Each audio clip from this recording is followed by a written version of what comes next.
There's two types of Christians that I find difficult to understand. One of them really isn't Christian, and that's the individuals who really don't believe the gospel.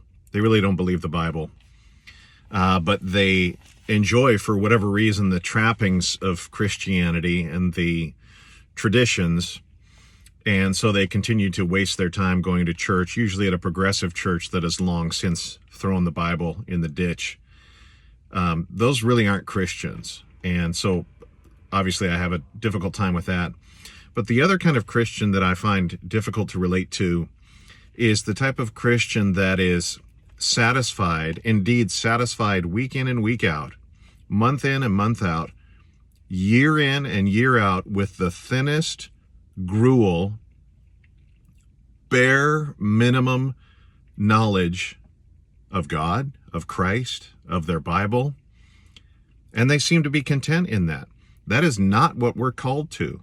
Listen to what Paul tells the Colossians, what he's praying for. We're asking that you may be filled with the knowledge of his will in all wisdom and spiritual understanding, so that you may walk worthy of the Lord, fully pleasing to him, bearing fruit in every good work, and growing, listen to this, in the knowledge of God, being strengthened with all power, according to his glorious might, so that you may have great endurance and patience, joyfully giving thanks to the Father, who has enabled you to share in the saints' inheritance in the light. Listen to these last two verses. He has rescued us from the domain of darkness and transferred us into the kingdom of the Son he loves. In him we have redemption, the forgiveness of sins. Oh my goodness. Is that incredible news or what? Therefore, we do not want to be like those obese, inert people in the movie WALL-E, just floating around, filled with sloth and lethargy, and satisfied with this thin gruel of Christianity.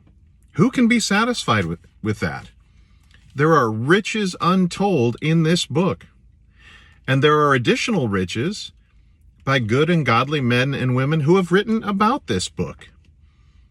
So instead of just staring at the treasure chest, let's open it up and take out those jewels and rubies and diamonds and gold doubloons. They're there to be had. God bless.